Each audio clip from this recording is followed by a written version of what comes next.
Hello friends, I am Bhavin from taxoptutorial.com। Ionic framework tutorial Hindi part 11 में आपका हार्दिक स्वागत है। तो दोस्तों, इस वीडियो में हम सीखेंगे कि किस तरह से आयनिक फ्रेमवर्क में आयनिक की एप्लीकेशंस में हम साइड मेन्यू को इंटीग्रेट करें। तो फर्स्ट ऑफ ऑल तो इस वीडियो इसलिए इम्पोर्टेंट है कि इस वीडियो में हमने एंगुलर जेएस का राउटिंग कंसेप्ट है, जो अब हमारी एप्लीकेशन में अगर एक पेज से दूसरे पेज में रिडायरेक्ट होना हो तो हमें मस्ट भी कंपलसरी राउटिंग का यूज़ करना पड़ता है। तो इस वीडियो को ध्यान से देखिएगा। अगर आपको ना समझ आए तो फिर आपको रिपीट करके भी आप देख सकते हैं इस वीडियो को, क्योंकि इस वीडियो में जो सिखाने वाला वो राउटिंग कंसेप्ट है, जो एक पेज से दूसरे पेज में नेविगेशन हम कहते हैं, उसे एंगुलर की भाषा में राउटिंग कहते हैं। तो राउटिंग भी सीखेंगे और फिर किस तरह से जो नेव बार है हमारा उसे इम्प्लीमेंट किस तरह से करते हैं वो सीखेंगे। तो इस वीडियो में हम एग्जांपल के थ्रू सीखेंगे कि ये एक एग्जांपल मैंने बनाया है ऑलरेडी। तो इस वीडियो में ये पूरा नेव बार है, साइड मेनू। हम होम पे क्लिक करेंगे तो फिर होम वाला पेज रेंडर होगा। उसके बाद हम ब्राउज पे क्लिक करेंगे तो ब्राउज का जो पेज जिसका भी उसका कंटेंट है वो रेड होगा। यानी कि ये सारे पेजेस हैं वो इंटीग्रेट करके एक मेन्यू के अंदर डाले हैं और फिर इस मेन्यू को इंटीग्रेट करके लिंक दी गई है कि अगर ये ब्राउज पे क्लिक होगा तो ब्राउज के पेज पे रिडायरेक्ट होगा, फिर अगर होम पे क्लिक करेंगे तो होम के पेज पे रिडायरेक्ट होगा, और फिर प्लेलिस्ट पे क्लिक करेंगे तो प्लेलिस्ट का पेज पे रिडायरेक्ट होगा। तो ये पूरी एप्लीकेशंस एक डेमो मैंने ऑलरेडी बना के रखा है, क्योंकि ये पूरा कोड है, लंबा है, तो मैं पूरे कोड को टाइप करने जाऊँगा तो फिर लंबा वीडियो हो जाएगा। तो इसलिए मैंने ऑलरेडी कोड करके रखा है और फिर लाइन बाय लाइन वो पूरा कोड आपको एक्सप्लेन करूँगा। तो ऑलरेडी मैंने ये एप्लीकेशंस रन करके रखी है और इसका सोर्स कोड यहाँ पर है। अगर आपको इसका पूरा सोर्स कोड चाहिए तो मैं लिंक आप विंडो डिस्क्रिप्शन में मैंने एक लिंक रखी है, वहाँ पे आप जाके इस सोर्स कोड को आप इजीली डाउनलोड कर सकते हैं। ओके। तो फर्स्ट ऑफ ऑल तो हम index.html पेज में आएंगे। वहाँ पर हमने पहले पिछले वीडियो में अगर आप देखा हो तो एक ही पेज में हम पूरा कोड करते थे। पूरा कोड जो है वो index.html में करते हैं, लेकिन इस वीडियो में नहीं है। इस वीडियो में हम जो सारा कोड है वो अलग अलग फाइल में डिवाइड कर देंगे। अगर ब्राउज का कोड, होम पेज का कोड है तो अलग फाइल में होगा, मेन्यू का कोड है तो वो भी अलग फाइल में होगा, और फिर प्लेलिस्ट का कोड है वो भी अलग फाइल में होगा। यानी कि सारे पेजेस को हम एक मेनू के थ्रू इंक्लूड करेंगे और फिर उसे इम्प्लीमेंट करेंगे। ओके। तो इसलिए हमें यहाँ यूज़ करना होगा बॉडी के बाद आयो नेव व्यू। नेव व्यू बेसिकली डायनेमिकली आपका जो व्यू है वो कॉल होगा। यानी कि अब आप होम पे जाते हो तो होम का न्यू जो व्यू है वो कॉल होगा, फिर आप ब्राउज के पेज पे जाते हो तो ब्राउज का जो व्यू है वो कॉल होगा। तो अकॉर्डिंग टू डायनेमिकली वो सारे व्यूज़ को कॉल करेगा और फिर यहाँ पे रेंडर करेगा। तो आपको यहाँ पे कुछ डिस्प्ले नहीं करना है, कुछ टाइप नहीं करना है, सिर्फ यहाँ पे आयन ने व्यू टेक स्टार्ट और क्लोज करके फिर और कर देना, बिकॉज कि इसके अंदर जो भी डायनेमिकली व्यू आएंगे वो रेंडर होंगे। ओके। तो सिंपली इतना ही कोड है हमारे index.html के फाइल में। फिर यहाँ पे एक टेम्पलेट नाम का पेजेस है, उसके हम बाद में देखेंगे। पहले जावास्क्रिप्ट के अंदर app.js को फाइल में उसके अंदर जो मैंने आपको बताया था कि स्टेट प्रोवाइडर और राउट प्रोवाइडर, जो मेनली राउटिंग कंसेप्ट है एंगुलर जेएस का, तो हम वो इस वीडियो में सीखेंगे। तो ये सिंटेक्स है कॉन्फ़िगरेशंस के लिए, configuration route provider and URL provider. URL provider basically जो आपको एप्लीकेशंस में जाते हो तो यहाँ ये यूआरएल होता है, जिसे यूआरएल प्रोवाइडर से थ्रू आप उसे गेट कर सकते हो। और स्टेट प्रोवाइडर एंगुलर की भाषा में सीखेंगे तो ये एक स्टेट है, एक स्टेट में दूसरे स्टेट में जाते तो ये दूसरा स्टेट हुआ, ये तीसरा स्टेट हुआ। तो इसे स्टेट कहते हैं एंगुलर के कंसेप्ट में। ओके। तो फिर दोनों मॉड्यूल को हमने इंजेक्ट किया फर्स्ट ऑफ ऑल फंक्शंस में। फिर स्टेट है जो एक उसकी फंक्शंस है स्टेट के अंदर। फिर हमें ऐप नाम दे दिया, आप कोई भी नाम दे सकते हो, हमने यहाँ सिंपली ऐप नाम दिया है। फिर यूआरएल स्लैश ऐप कि बेसिकली जो स्लैश ऐप है वो हमारा मेन मॉड्यूल है। स्लैश ऐप के अंदर सारे जो पेजेस है वो सब में आएंगे।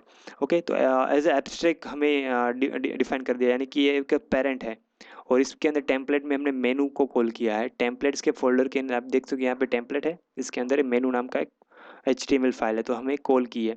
वो बेसिकली ये फाइल है, अगर आप मेनू को ओपन करते हो जो ये पूरा कंटेंट लोड होता है तो वो इस फाइल में से होता है, menu.html फाइल में से। और यहाँ पे कंट्रोलर स्पेसिफाई किया है app.controller। ऐप कंट्रोलर बेसिकली जो कोई भी कंट्रोल की रिक्वायरमेंट होती है डायनेमिकली करके आपको कोई डेटा लोड करना है तो आपको कंट्रोलर स्पेसिफाई करना होगा, तो आप इजीली यहाँ पर कंट्रोलर स्पेसिफाई कर सकते हैं। ओके। तो ये बेसिकली menu.html कोड हुआ। फिर उसके बाद दूसरा स्टेट है app.home, यानी कि ये जो होम है हम एप जैसी कर देते हैं पूरा कि इजीली।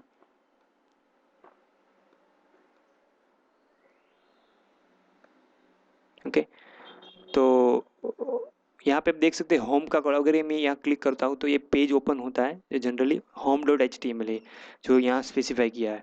यानी कि जब भी आप कोई भी क्लिक करते हो तो ये राउट मैच करने जाएगा कि स्लैश होम नाम का कोई राउट है या नहीं। अगर होगा तो ये पेज रेंडर करेगा, अगर नहीं होगा तो अदरवाइज मेथड जो नीचे यहाँ पर है अदरवाइज मेथड वहाँ रिडायरेक्ट होगा जाएगा डायरेक्ट। तो यहाँ पे मेनू कंटेंट में हमने टेम्पलेट यूआरएल, यहाँ कंट्रोलर नहीं स्पेसिफाई है, सिंपल टेम्पलेट दिया है कि टेम्पलेट फोल्डर के अंदर HTML home.html का पेज रेंडर होगा यहाँ पर। और सेम वे यहाँ पे जब ब्राउज पे क्लिक करेंगे तो browse.html जो है यहाँ पर एक पेज है browse.html, तो वो पेज रेंडर यानी कि लोड होगा। फिर प्ले लिस्ट में भी सेम ही है कि अगर आप क्लिक करते हो तो प्ले लिस्ट का पेज यहाँ पे ओपन होगा। और अगर इस सारे स्टेट प्रोवाइडर है उसमें से कोई भी स्टेट प्रोवाइडर वर्क ना करे तो फिर यूआरएल प्रोवाइडर की अदरवाइज मेथड है। जैसे स्विच केस में होता है finally block, sorry try and case में फाइनली होता है, उसी तरह से अगर सॉरी स्विच केस में होता है, अगर कोई भी कंडीशन फुलफिल ना हो तो फिर जो डिफ़ॉल्ट ब्लॉक है वो एग्जीक्यूट होता है। इसी तरह से यहाँ पर भी है कि अगर कोई भी यहाँ से कोई भी राउट पैरामीटर का पाथ मैच ना हो तो फिर ये बाय डिफ़ॉल्ट app.home पे रिडायरेक्ट कर देगा आपको। ओके, तो ये बेसिकली राउटिंग है कि अगर आपको आपकी एप्लीकेशन फर्स्ट ऑफ ऑल तो पूरे जो राउट्स है उस यहाँ पे स्पेसिफाई करने होंगे, देन आफ्टर आप नेविगेट कर सकोगे। ओके, फिर यहाँ पर मैंने जो कंट्रोलर है ऐप कंट्रोल, मैंने अभी तो ब्लैंक कंट्रोल ही डिफाइन किया है क्योंकि अभी कोई कोड की ऐप कंट्रोल की रिक्वायरमेंट है नहीं। ओके, तो फिर अभी तो मैंने ब्लैंक ही रखा है। तो बेसिकली राउटिंग का कंसेप्ट था कि किस तरह से पूरे एप्लीकेशन को पाथ है उसे बिल्ड करते हैं। तो अब एक वन बाय वन फाइल में फर्स्ट ऑफ ऑल हम मेनू के फाइल में जाएंगे जो menu.html है। ओके, तो यहाँ पर हम कोड को मिनिमाइज कर देंगे। आयोनिक साइड मेनू, आप आयोनिक के डॉक्यूमेंटेशन में जो आएंगे तो आपको पता चल जाएगा कि ये सारे जो टैग्स है वो ऑलरेडी वहाँ पर दिखाएगा कि ये टैग्स का क्या यूज़ है। तो आयोनिक साइड मेन्यू का यूज़ यही होता है कि आपको ये साइड मेन्यू आपके एप्लीकेशन में इंटीग्रेट करना है तो आप इस टैग से स्टार्ट कर सकते हैं। Enable menu with back view, ये बेसिकली एक प्रॉपर्टी है कि अगर आप एक पेज में से दूसरे पेज में जाते हो तो फिर आपको वापस उसी पेज में जाना है बैक, तो आपको बैक की फैसिलिटी यहाँ मिलती है, एज एरो करके आता है बैक की फैसिलिटी पर। हमने बाय डिफ़ॉल्ट यहाँ पे फॉल्स रखा है तो अभी कुछ नहीं आएगा, लेकिन आपको अगर ज़रूरत पड़ेगी तो आप यहाँ पे ट्रू भी कर सकते हैं अगर आपको बैक की फैसिलिटी चाहिए तो। इसके अंदर आता है आयोनिक साइड मेनू कंटेंट। कंटेंट के अंदर ये बेसिकली ये है जो साइड मेनू और ये मेनू है, यहाँ पे एक हम क्लिक करते हैं तो फिर ये पॉपअप होता है। तो इस मेनू को इसके अंदर साइड मेनू कंटेंट के अंदर डिफाइन किया है। फिर इसका कलर दिया है नेव बार जो है, बेसिकली ये नेव बार आप देख सकते हो ब्राउज के पीछे नेव बार है, उसका बार पॉजिटिव कलर दिया। अगर आपको कोई और कलर देना हो तो आप यहाँ पे कलर भी चेंज कर सकते हैं। फिर बैक बटन अभी तो हमने ऑफ किया है, यहाँ आप देख सकते हो फॉल से। अगर आपको ट्रू करते हो तो यहाँ पर जो टैग है वो आपको बैक बटन की फैसिलिटी प्रोवाइड करता है। ओके, और फिर आता है आयोनिक नेव बटन। नेव बटन बेसिकली ये जो बटन आप देख सकते हो ये नेव बटन है। अभी तो इसकी प्रॉपर्टी लेफ्ट में है, अगर आपको इसे राइट में सेट यहाँ पे राइट कर देते हैं तो ये बटन है वो राइट में चला जाएगा, आप देख सकते हो यहाँ से। तो ओपन तो यहाँ से ही होगा बिकॉज कि हमने सभी जगह से लेफ्ट ही यूज़ किया है। सो इसका मतलब है कि आपको दो डायरेक्शन स्पेसिफाई की जाएगी। अगर आपको लेफ्ट में मेनू चाहिए या राइट में मेनू चाहिए, जस्ट आपको यहाँ स्पेसिफाई करना होगा कि किस साइड पे आपको मेनू चाहिए।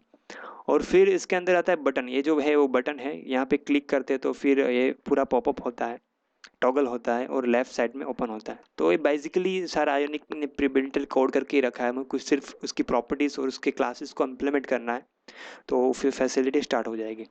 ओके, सो नेव बार कंप्लीट हो गया। फिर आयोनिक नेव व्यू है जो मेनू कंटेंट जो पूरा है वो मेनू कंटेंट है, तो हमें यहाँ स्पेसिफाई किया है। तो हमारा ये मेनू कंटेंट जो था ये पूरी ए लाइन थी उसका कोड यहाँ पे ख़त्म होता है। और फिर मेन कोड आता है लेफ़्ट का, ये जो मेनू होता है उसके अंदर ये एक कोड है साइड मेनू, उसके बाद है होम, ब्राउज और प्लेलिस्ट। तो इसका कोड यहाँ से स्टार्ट होता है आयोनिक साइड मेनू लेफ्ट, उसके अंदर हेडर दी गई है एक, आप देख सकते हो ये हेडर है, इसके अंदर बार एजेटिव हमने कलर दिया है, उसके अंदर साइड मेनू का हमने मैसेज भी लिखा है कि इसका टाइटल साइड मेनू है। फिर इसके अंदर कंटेंट के अंदर आपको पूरा ये लिस्ट चाहिए तो आपको लिस्ट भी है कंटेंट के अंदर, आयोनिक लिस्ट जो हमने ऑलरेडी लिस्ट कंपोनेंट सीखा था CSS के। अगर आपको लिस्ट कंपोनेंट के बारे में ज़्यादा जानना तो हमारे प्रीवियस वीडियो यूट्यूब चैनल पे अवेलेबल है, आयोनिक इन लिस्ट कंपोनेंट, तो आप वो भी रिफ़र कर सकते हो। तो आपको different different list view ionic में आयोनिक के अंदर है जो आपको पता चल जाएगा। ओके, तो आयोनिक के लिस्ट के अंदर आयोनिक आइटम जो आयोनिक, ये दोनों तीन आइटम है। आइटम के अंदर बेसिकली एचआरईएफ प्रॉपर्टी में स्लैश ऐप और होम, ये बेसिकली पाथ दिया है। ऐप यानी कि हम ऐप डॉट कंट्रोल को ओपन करते हैं। ऐप हमने देखा था कि पेरेंट्स हैं ऐप कि आपकी जो एप्लीकेशंस के उसके सारे जो पाथ है वो ऐप से स्टार्ट होंगे। ऐप डॉट होम आप देख सकते हो, ऐप डॉट ब्राउज, तो इसे हमें लिंक करने के लिए ऐप स्लैश ब्राउज, इस तरह से यूआरएल पूरा फॉर्मेट। अगर आपको कोई चेंज करोगे तो फिर आपको नहीं वर्क करेगा, तो यही फॉर्मेट में आपको रखना है। स्लैश हेल्स करना है, उसके बाद ऐप जो हमारे जो पेरेंट का नाम जो भी दिया है वो, उसके बाद जो आपका पाथ का नाम यहाँ पे जो आपको स्पेसिफाई किया हो स्टेट के अंदर, यहाँ पे ब्राउज है तो आपको वहाँ भी ब्राउज ही रखना है। तो इस तरह से पूरे ऐप होम, ऐप ब्राउज और ऐप प्लेलिस्ट के तीनों के एचआरएफ दे दिया, और इसके यहाँ पर नाम भी दे दिया है कि होम, बटन और प्लेलिस्ट। और फिर आयोनिक लिस्ट कंप्लीट कर दिया। फिर आयोनिक कंटेंट जो है हमारा, ये कंटेंट भी क्लोज करना है, साइड मेनू भी क्लोज करना है और साइड मेन्यूज भी क्लोज करना है। ओके, तो ये था हमारा साइड मेनू के बारे में। अगर और एक बात यहाँ पे मेंशन करूँगा कि अगर आपको ये मेनू लेफ्ट साइड में, अगर आपको राइट साइड में चाहिए यहाँ से ओपन करना है, तो आप सिंपल सब लेफ्ट, जहाँ भी लेफ्ट लिखा है वहाँ पे राइट लिख दे तो हो जाएगा। फिर कंटेंट के अंदर ओके, फिर यहाँ पे लेफ्ट से तो वहाँ भी राइट, और यहाँ मेनू टॉगल है वहाँ भी राइट, और सेव। तो आप देख सकते हैं पूरा कुछ करना नहीं है, डायरेक्टली आपका जो मेनू है वो राइट साइड से ओपन होना स्टार्ट हो जाएगा। ओके, और राइट लेफ्ट क्यों दिया गया? अगर आपको दोनों साइड मेनू चाहिए, अगर लेफ्ट में भी चाहिए राइट में भी, दोनों साइड आपको डिफरेंट डिफरेंट मेनू चाहिए, तो भी आप इजीली इंप्लीमेंट कर सकते हो। तो सिंपल यह कोड है, लेफ्ट यहाँ पे इसे कॉपी करना है, सिंपली कॉपी करके नीचे, और यहाँ पे लेफ्ट, सिंपली प्रॉपर्टी क्लास ही चेंज करने हैं। तो आपको दोनों साइड आपको एक बटन मिल जाएगा। फिर दोनों साइड के लिए हमें मेनू डिफरेंट डिफरेंट स्पेसिफाई करने पड़ेंगे। तो फिर यहाँ पे कॉपी करना है, फिर पेस्ट, और यहाँ लेफ्ट। और फिर ओके, तो दोनों जगह पे हो गया। तो आप देख सकते हो कि जब राइट मेनू पे क्लिक करते हो राइट मेनू ओपन होता है, लेफ्ट मेनू अभी तो वर्क नहीं कर रहा है, कोई प्रॉब्लम्स है? ओके ओके, यहाँ पे लिखना है लेफ्ट, दोनों जगह पे लेफ्ट लेफ्ट, और यहाँ दोनों जगह पे राइट राइट। ओके, तो अब सेव करना है, तो अब हो गया। आप देख सकते हो यहाँ पे राइट साइड में मेनू ओपन हुआ है, ये मेनू हुआ है राइट। अगर आपको दूसरे डिफरेंट करना है, अगर आप वहाँ पे राइट क्लिक देते हैं तो आपको पता चलेगा कौन सा मेनू अभी ओपन हुआ है, और यहाँ पे लिख देते left. Okay, and then save. तो आप देख सकते हो अभी ये राइट मेन्यू ओपन हुआ है, यहाँ पर लेफ्ट मेन्यू ओपन हुआ।